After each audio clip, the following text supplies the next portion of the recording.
الشيطان الرجيم بسم الله الرحمن الرحيم من المؤمنين رجال صدقوا ما عاهدوا الله عليه فمنهم من قضى نحبه ومنهم من ينتظر وما بدلوا تبديلا صدق الله العظيم.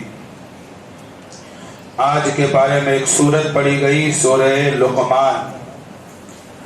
سورہ لقمان کے دوسرے صفحے کے اندر اللہ تعالیٰ نے حضرت لقمان علیہ السلام کی اپنے بیٹے کو کی گئی 9 نصیحتوں کا تذکرہ کیا ہے. اسی کا مطالعہ کر کے آیا تھا، لیکن ابھی امام صاحب نے آخری رکعت میں جو صفحہ پڑھا آج کے دن کے مناسبت سے مجھے یاد آیا. آج کا دن 17 رمضان کا دن ہے، اور 17 رمضان کا دن مسلمانوں کے لیے بہت بڑا دن ہے. معلوم ہے کس چیز کا دن ہے؟ یہ نہیں معلوم. 14 فروری یاد رہتا ہے، 25 دسمبر یاد رہتا ہے، 31 دسمبر یاد رہتا ہے، جو کہ اس کو ہم سیلیبریٹ کرتے ہیں، اس کو جشن مناتے ہیں. 17 رمضان کو یوم الفرقان کہا جاتا ہے، حق اور باطل کے درمیان فیصلے کا دن. یہ غزوہ بدر کا دن ہے. گزشتہ کل جو رات گزری، اس رات آج سے 1442 سال پہلے میرے اور آپ کے آقا جناب رسول اللہ صلی اللہ علیہ وسلم پوری رات بدر کے میدان میں اللہ کے سامنے روئے تھے. پوری رات. یہ حق اور باطل کا پہلا معرکہ تھا. سن 2 ہجری 17 رمضان کے دن بدر کی لڑائی ہونی تھی. 313 نہتے صحابہ تھے. سامنے ایک جم غفیر لشکر تھا. بڑے بڑے پہلوان تھے. ابو جہل کے بارے میں مشہور تھا کہ اکیلا 100 آدمیوں پر بھاری پڑتا تھا. اللہ نے اس کو وہ طاقت، وہ بہادری، وہ شجاعت دی تھی. اور یہاں صرف 313 مسلمان فاقوں پر فاقے گزار کر گئے تھے. لیکن اللہ کے نبی علیہ السلام نے پوری رات اللہ تعالیٰ سے انابت کی، پوری رات اللہ تعالیٰ سے دعا کی. بخاری شریف میں آتا ہے کہ آقا علیہ السلام نے اس رات میں اپنے رب سے کہا، یا بار الہا، اے اللہ، اگر تو چاہتا ہے تیری اس دھرتی پر، تیری اس زمین پر قیامت تک تیرے نام لینے والے باقی رہے تو تو اس مٹھی بھر جماعت کی مدد فرما. یہ بخاری کے اندر جو دعا ہے اس کا ترجمہ بتا رہا ہوں آپ کو. پوری رات آپ اس دعا کے ذریعے سے اللہ کے سامنے گڑ گڑائے. دشمنوں کا ارادہ کیا تھا؟ بہت حوصلے کے ساتھ آئے تھے، بہت ہمت اور بڑے بڑے ارمان لے کر آئے تھے. روایتوں میں ہے کہ ابو جہل اپنے لشکر کو کہہ رہا تھا کہ بدر کے میدان میں ڈرنے کی ضرورت نہیں ہے، چٹکی کے اندر مسئلہ حل ہو جائے گا. نعوذ باللہ، محمد صلی اللہ علیہ وسلم اور ان کے ساتھیوں کی گردنیں اڑائیں گے، پھر ان کے سروں کو الگ کر کے ان کے کھوپڑیوں کے اندر شراب لیں گے اور پھر شراب پیئیں گے. یہ عزم، یہ حوصلے ان ارادوں کے ساتھ آئے تھے. لیکن صحابہ نے 3 کام کیے. سب سے پہلے صحابہ رجوع اللہ ہوئے. کیا ہوئے؟ اللہ کے سامنے رجوع ہوئے. دوسرا کام صحابہ نے یہ کیا کہ مستقیم ہو گئے، وہاں جم گئے، ٹھہر گئے. جو ہونا ہوگا، موت مقدر ہوگی تو یہاں بھی آئے گی، موت مقدر ہوگی تو بستر پر بھی آئے گی.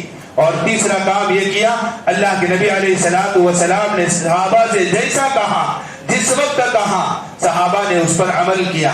کیا ہوا دنیا جانتی ہے. اسی لیے تو اس دن کو یوم الفرقان کہا جاتا ہے، حق اور باطل کے درمیان فیصلے کا دن کہا جاتا ہے. آج ہمارا معاشرہ کیا چل رہا ہے؟ ہندوستان کا ماحول کیا چل رہا ہے؟ لوگ کہتے ہیں اسلام امن کی تعلیم دیتا ہے. بالکل اسلام امن کی تعلیم دیتا ہے، اس کو سمجھنے کی ضرورت ہے. اسلام کی امن کی تعلیم کا مطلب کیا ہے؟ کوئی ایک تھپڑ مار کر جاوے تو دوسرا گال پیش کر لے کہ جناب ایک اور لگا لیجئے، ادھر لال نہیں ہوا ابھی. یہ اسلام کی تعلیم نہیں ہے. اسلام کی امن کی تعلیم تو یہ ہے کہ اگر کوئی امن چاہتا ہے تو اس کے ساتھ امن سے پیش آؤ، لیکن اگر کوئی شرارت پر، کوئی خباثت پر اتر آئے تو پھر اس کی خباثت کا بھوت اتارنا، اس کی شرارت کا بھوت اتارنا اور اچھے سے اس کی خاطرداری کرنا، اچھے سے اس کی سروس کرنا، یہ اسلام کے امن کا پیغام ہے. میں آپ والے الفاظ استعمال کر رہا ہوں. یہ اسلام کا امن کا پیغام ہے، اس لیے کہ وہ خباثت پر اترا ہوا ہے، اس کے دماغ میں بھوت چڑھا ہوا ہے. تو اسلام کہتا ہے کہ اس وقت امن کی تعلیم یہی ہے کہ زمین پہ فساد نہ ہو، اس لیے اس کی اچھے سے خاطرداری کی جائے، اس کی سروس کی جائے. یہ اسلام کا امن کا پیغام ہے. موجودہ زمانے میں کیا ہو رہا ہے؟ بزدل بن کر چوڑیاں پہن کر پلنگ کے نیچے جا کر نعرے تکبیر اللہ اکبر کہنے کا وقت نہیں ہے. موقع آئے اللہ کا نام لے کر میدان میں کودنا یہ وقت کا تقاضا ہوتا ہے. چوڑیاں پہن کر گھروں میں بیٹھنا یہ عورتوں کا کام ہوتا ہے. اللہ نے مجھے اور آپ کو مرد بنایا ہے. مرد کا کام کیا ہوتا ہے؟ جو سامنے آئے اس کا مقابلہ کرے. میں آپ کو بھڑکا نہیں رہا، لیکن موجودہ جو حالات ہیں اس وقت میری اور آپ کی شریعت کیا کہہ رہی ہے، میرا اور آپ کا اسلام مجھے کس بات کی تعلیم دے رہا ہے وہ بتا رہا ہوں میں آپ کو. اس لیے ہوشیار رہیں، چوکنا رہیں. دشمنوں نے یہ عزائم کر لیے ہیں کہ اس ملک سے ہمیں اسلام کو ختم کرنا ہے، لیکن اللہ نے فیصلہ لکھ دیا ہے کہ اس ملک کے اندر اسلام رہے گا، انشاءاللہ قیامت تک رہے گا. ڈرنے کی گھبرانے کی ضرورت نہیں ہے. وقت آئے گا انشاءاللہ ہم بھی ان کا مقابلہ کریں گے. یہ تو تھی آیت کی تشریح، سورہ لقمان کی تشریح انشاءاللہ آئندہ کل کروں گا. مسائل کے تعلق سے عرض کر دیتا ہوں. کسی کے پاس کتنے بھی روپیے ہوں، بینک بیلنس ہو، سونا چاندی ہو، لیکن اگر اس کے اوپر کچھ قرض ہے تو زکوٰۃ ادا کرنے سے پہلے اس قرض کو جو بھی رقم ہے اس کے اندر سے مائنس کیا جائے گا، اس کے اندر سے گھٹا دیا جائے گا. اس کے بعد پھر اس کی زکوٰۃ نکلے گی. مثال کے طور پر کسی کے پاس 5 لاکھ روپے کی ملکیت ہے، 4 لاکھ روپیہ اس پر قرض ہے تو 1 لاکھ روپے پر زکوٰۃ واجب ہوگی. اگر کسی کے پاس 5 لاکھ روپے بیلنس ہے لیکن 6 لاکھ روپے اس پر قرض ہے تو وہ زکوٰۃ دے گا نہیں، بلکہ اگر کوئی اس کو لے تو وہ زکوٰۃ لے بھی سکتا ہے. اسی طریقے سے زکوٰۃ کے مصارف، زکوٰۃ ہم کس کو دیں؟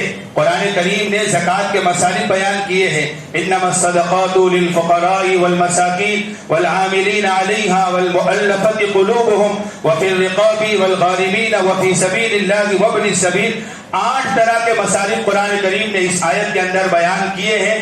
سب سے پہلے میں اس سے پہلے بھی کہہ چکا تھا کہ زکوٰۃ کا سب سے پہلے مستحق ہمارا اپنا قریبی عزیز رشتہ دار ہے. اس کو زکوٰۃ دینے سے ڈبل ثواب ملتا ہے. بھائی اپنی بہن کو زکوٰۃ دے سکتا ہے، بہن اگر مالدار ہے، بھائی غریب ہے تو وہ اس کو بھی زکوٰۃ دے سکتا ہے. زکوٰۃ کس کو نہیں دے سکتے اس کے لیے ایک اصول بتا دیتا ہوں کہ جس سے ہم پیدا ہوئے ہیں اس نسل کے اندر ہم کسی کو زکوٰۃ نہیں دے سکتے، اور جو ہم سے پیدا ہوں گے ان کو بھی ہم زکوٰۃ نہیں دے سکتے. ایک وہ جن سے ہم پیدا ہوئے ہیں یعنی امی ابا، نانی نانا، دادی دادا، یہ اوپر تک جہاں تک جائیں گے اس کو ہم زکوٰۃ نہیں دے سکتے.